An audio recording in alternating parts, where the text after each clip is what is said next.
Hello everybody, I am doctor Naved Akbar और आज हम एक नया टॉपिक डिस्कस करेंगे।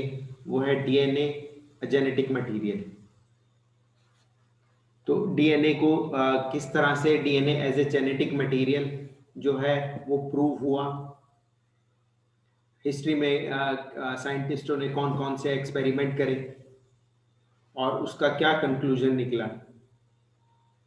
तो सबसे पहले DNA act as genetic material and use to store the genetic information of an organic life form. ये हमें सभी को मालूम है कि डीएनए जो है as a genetic material behave करता है और जिसके अंदर जेनेटिक इंफॉर्मेशन स्टोर रहती है जो generation after generation from parent to offspring transfer होती है। DNA encodes the sequence of amino acid residue in protein using the genetic code, a triplet code of nucleotide। DNA जो है तीन nucleotide जो है वो एक अमीनो एसिड से कोड करते हैं और ये जो है इंफॉर्मेशन जो है हमें जेनेटिक कोड के रूप में स्टोर रहती है। आप उसको अमीनो एसिड अगर आपके पास फॉर एग्जांपल किसी का न्यूक्लियोटाइड सीक्वेंस है और आप उसमें को उसके अमीनो एसिड सीक्वेंस जानना चाहते हैं कि उसका प्रोटीन सीक्वेंस क्या है, तो आप उन न्यूक्लियोटाइड्स की हेल्प से उनको ट्रांसफर कर सकते हैं, चेंज की असम्पशन लगा सकते हैं कि ये इसका अमीनो एसिड सीक्वेंस क्या होगा, कौन कौन से अमीनो एसिड इन्वॉल्व रहेंगे। For all currently known living organism the genetic material is almost exclusively DNA. जितने भी ज़्यादातर जो भी करंटली लिविंग ऑर्गेनिज्म हैं एक्सेप्ट वायरस, उनका जेनेटिक मटेरियल जो है डीएनए रहता है। कुछ वायरसेस जो हैं उनमें RNA as a genetic material होता है। The first genetic material is generally believe to have RNA. सबसे पहले जो हाइपोथेसिस थी तो उसमें ये बिलीव लोग हिस्ट्री में साइंटिस्ट ये बिलीव करते थे कि आरएनए जो है वो फर्स्ट जेनेटिक मटेरियल है और जो आरएनए से ही जो है सेल्फ रेप्लिकेशन की हेल्प से उसमें जो ट्रांसफॉर्मेशन हुई उससे जो है डीएनए इवॉल्व हुआ। और this hypothesis period in the evolution of cellular life is known as RNA world. और उस टाइम पे जो भी मतलब हाइपोथेसिस से जो भी एविडेंस मिलते हैं उसके बेसिस पे मतलब मोस्ट ऑफ द साइंटिस्ट ये बिलीव करते हैं कि वो जो है आरएनए वर्ल्ड था जिसमें सिर्फ आरएनए ही होते थे। तब जब फर्स्ट जेनेटिक मटेरियल आरएनए को बिलीव किया जाता है। Once protein which can form enzyme came into existence, a more stable molecule DNA became dominant genetic material. A situation continued today। और जब प्रोटीन्स की फॉर्मेशन हुई तो उससे स्टेबल मॉलिक्यूल डीएनए फॉर्म हुआ और जो आज तक as a genetic material use हो रहा है। तो ये एक हाइपोथेसिस है जो जनरली साइंटिस्ट बिलीव करते हैं कि पहले फर्स्ट जेनेटिक मटेरियल आरएनए था, फिर उसके बाद प्रोटीन एग्जिस्टेंस में आए और इन प्रोटीन्स और एंजाइम्स की वजह से डीएनए फॉर्म हुआ और डीएनए जो है एक डोमिनेंट हेरिडिटरी मटेरियल बन गया जो आज तक ज्यादातर लिविंग ऑर्गेनिज्म में है। तो हिस्ट्री में इसके लिए कई एक्सपेरिमेंट हुए हैं जो जिन्होंने ये प्रूव किया है कि DNA as a genetic material. लेकिन scientist most of the scientist में जो 1928 से के दौरान ये 1920s की बात करें, 1920 से लेके 1940s तक और 50s तक, ये एक आप ज़्यादातर साइंटिस्ट में ये एक बहस रहती थी। बहुत से साइंटिस्ट बिलीव करते थे कि प्रोटीन एक जेनेटिक मटेरियल है, बहुत से साइंटिस्ट डीएनए को as a genetic material believe करते थे, बहुत से आरएनए को as a genetic material believe करते थे। तो इसके लिए साइंटिस्टों ने बहुत सारे अलग अलग एक्सपेरिमेंट परफॉर्म किए। तो इन 1928 में ग्रिफिथ ने एक ट्रांसफॉर्मेशन एक्सपेरिमेंट परफॉर्म किया स्ट्रेप्टोकोकस निमोनिया को लेकर। उस टाइम स्ट्रेप्टोकोकस निमोनिया का नाम टिप्लोकोकस निमोनिया उसे बोलते थे। तो वो एक्चुअल में निमोनिया की वैक्सीन डेवलप कर रहे थे। वैक्सीन डेवलप करने के दौरान उन्हें कुछ रिजल्ट्स मिले और कुछ अलग तरह के रिजल्ट्स मिले, जिसके बेसिस पे उन्होंने आगे जो एक्सपेरिमेंट परफॉर्म किए उस पे उन्होंने कंक्लूजन निकाला। तो उन्होंने सबसे पहले जो ये प्रूव करने के लिए कि DNA as a genetic material है, उसमें सबसे पहले स्ट्रेप्टोकोकस निमोनिया के दो स्ट्रेन्स लिए, एक वायरुलेंट एक ए वायरुलेंट, मतलब एक पैथोजेनिक एक नॉन पैथोजेनिक। तो जो virulent strain have capsules whereas a virulent strain do not have। Virulent जो पैथोजेनिक थे उनमें वो स्मूथ थे और उनके अंदर कैप्सूल प्रेजेंट था, और जो ए वायरुलेंट थे तो वो रफ थे और उनमें कैप्सूल एब्सेंट था। Encapsulated bacteria form smooth colonies when grow on agar plate, whereas non-encapsulated strain produce rough colonies। और जब इनको एक अगार प्लेट में ग्रो किया जाता है स्मूथ और वायरुलेंट को, तो वो एक स्मूथ कॉलोनीज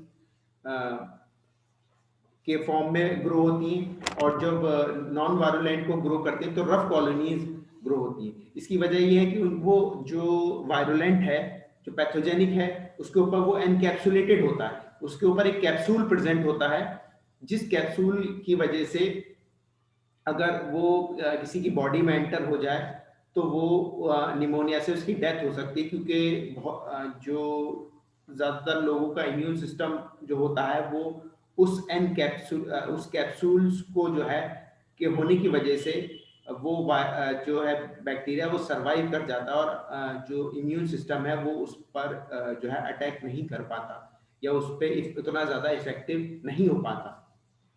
बहरहाल सबका इम्यून सिस्टम अलग अलग तरह से वर्क करता है, लेकिन उस बैक्टीरिया को जिसके ऊपर कैप्सूल प्रेजेंट है उसको एक एडवांटेज रहती है।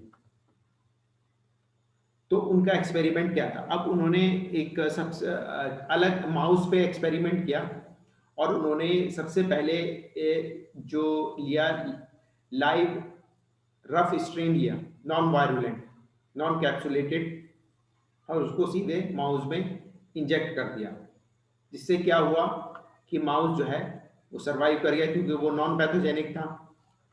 फिर उन्होंने पैथोजेनिक वाला लिया, वायरुलेंट लिया कैप्सुलेटेड, और माउस के अंदर इंजेक्ट किया, माउस की डेथ हो गई। अब थर्ड टाइम उन्होंने हीट किल्ड स्ट्रेन लिया, मतलब उसको हीट से किल्ड कर दिया जो वायरुलेंट स्ट्रेन था, और फिर उसे माउस के अंदर इंजेक्ट किया। माउस जो है सरवाइव कर गया। वो सरवाइव इसलिए कर गया क्योंकि वो पहले से ही हीट किल्ड हो चुका था। अब उन्होंने दूसरी बार हीट किल्ड के साथ लाइव वायरुलेंट स्ट्रेन लिया, मतलब एक हीट किल्ड स्मूथ स्ट्रेन जो वायरुलेंट था, और उसके साथ जो है मिक्स करके जो है लाइव स्ट्रेन लिया, और उसको मिक्सचर को उन्होंने इंजेक्ट किया माउस के अंदर, जिसकी वजह से माउस में निमोनिया हुआ और उसकी डेथ हो गई। अब उन्होंने कंक्लूजन क्या निकाला? उन्होंने ये कंक्लूजन निकाला कि जो इसके अंदर कुछ जेनेटिक इंफॉर्मेशन जेनेटिक मटेरियल था, जो वायरुलेंट स्ट्रेन था, triple S strain smooth strain, तो उसके अंदर कुछ जेनेटिक मटेरियल था जो रफ में नॉन वायरुलेंट था उसके अंदर ट्रांसफर हो गया, जिसकी वजह से वो उसकी डेथ हो गई। तो उन्होंने ये कंक्लूजन निकाला, he called the genetic information which could pass from the dead third S cells to second R cell, the transformation principle. और उन्होंने इसको जो है एक ट्रांसफॉर्मेशन का नाम दिया, और ट्रांसफॉर्मेशन का सिद्धांत इसी पे बेसिस है। ट्रांसफॉर्मेशन की जो प्रिंसिपल है कि जो एक बैक्टीरिया से दूसरे बैक्टीरिया में जो भी जेनेटिक मटेरियल ट्रांसफर होता है उसको हम ट्रांसफॉर्मेशन बोलते हैं। तो इससे उन्होंने ये कंक्लूजन निकाला कि, लेकिन तब तक ये नहीं पता था कि वो डीएनए है कि आरएनए है, ये क्या है। तो फिर ये उनका एक्सपेरिमेंट उन्होंने इस तरह से कुछ किया था। एक पिक्चर है जिसमें क्लियरली देख रहे हैं कि एस वायरुलेंट स्ट्रेन पैथोजेनिक से माउस की डेथ हो गई, फिर नॉन वायरुलेंट से माउस सरवाइव कर गया, फिर हीट किल्ड वाले से माउस सरवाइव कर गया, और फिर दोनों को जब मिक्स किया गया तो माउस की डेथ हो गई। अब इन 1944 में एक तीन साइंटिस्ट थे, Oswald Avery, Colin McLeod and McLean McCarthy. उन्होंने ग्रिफिथ का जो एक्सपेरिमेंट है उसको फिर से दोबारा से किया, और उन्होंने उसमें कुछ चेंजेस किए। अब उन्होंने क्या चेंजेस किए? सबसे पहले तो उन्होंने जो वायरुलेंट स्ट्रेन था, जो नॉन वायरुलेंट था, सेकेंड आर सेल्स जो नॉन पैथोजेनिक था, उनको उन्होंने जो है माउस के अंदर जो है इंजेक्ट किया, तो कोई ट्रांसफॉर्मेशन नहीं हुई।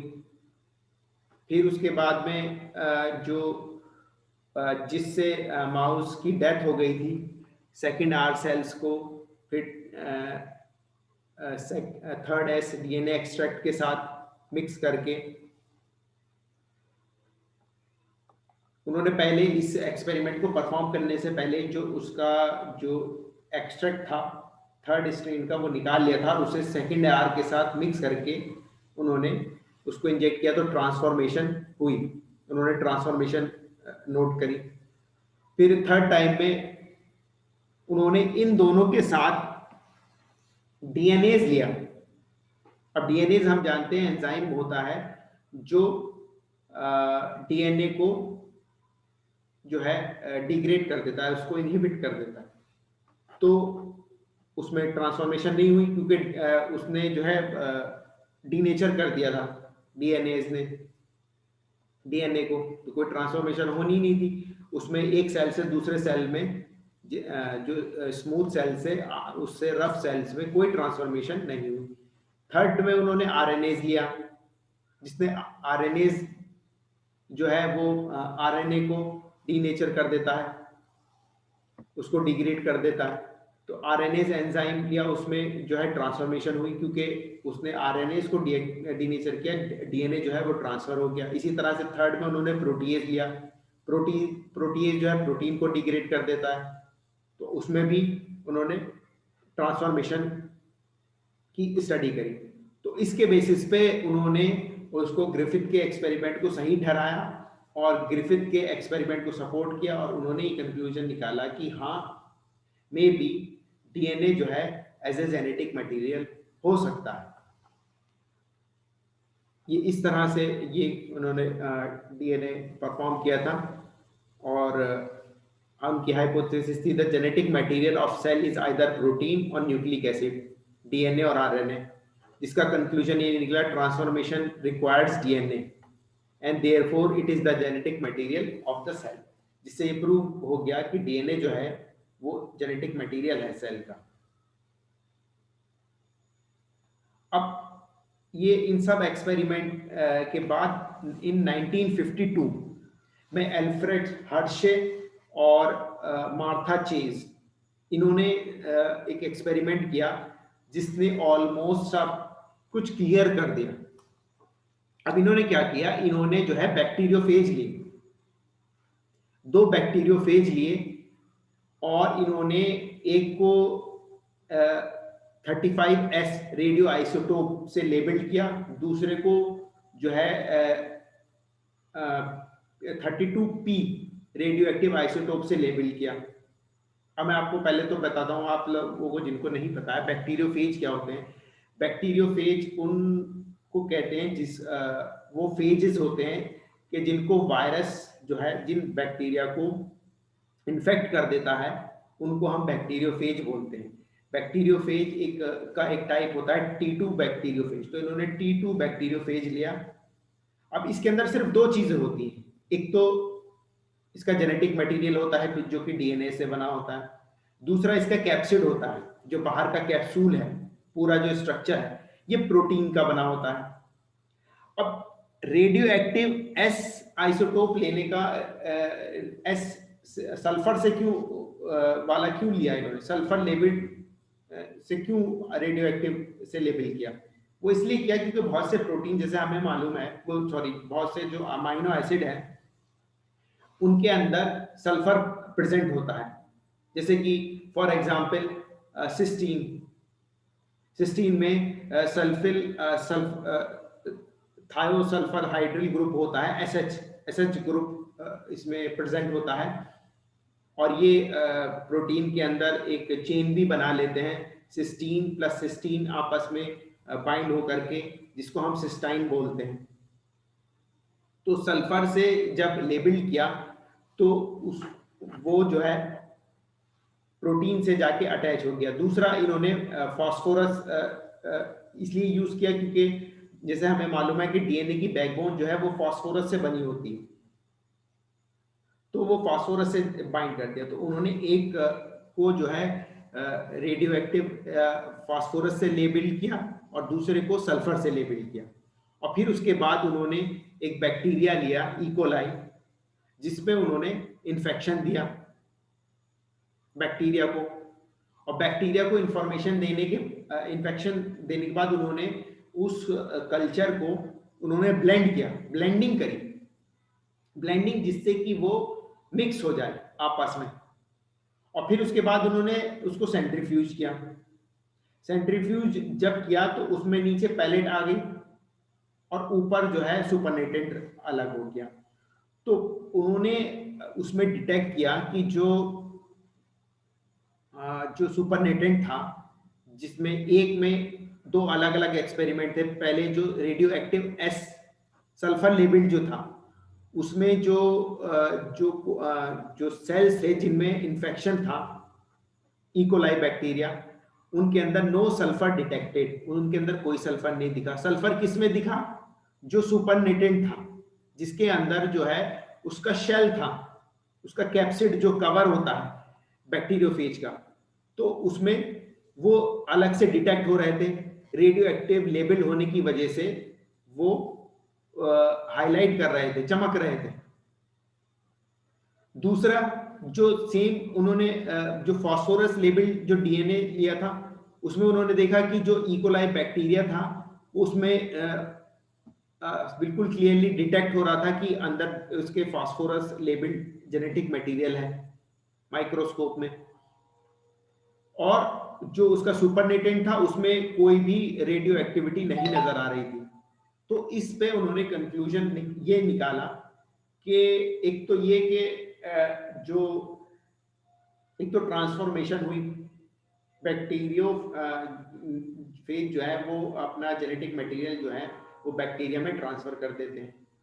सेकंड चीज ये प्रूव हुई कि डीएनए ही जो है वो जेनेटिक मटेरियल है, ना कि प्रोटीन। तो इस तरह से हर्शे और चेस के एक्सपेरिमेंट से फाइनली ये कंक्लूड हो गया कि डीएनए ही एक जेनेटिक मटेरियल है। तो इस तरह से 3 एक्सपेरिमेंट हुए। सबसे पहला एक्सपेरिमेंट ग्रिफिथ एक्सपेरिमेंट, फिर एवरी मैकलॉड और मैकार्थे का एक्सपेरिमेंट, जिन्होंने ग्रिफिथ के एक्सपेरिमेंट को के अंदर कुछ चेंजेस करके उसको दोबारा से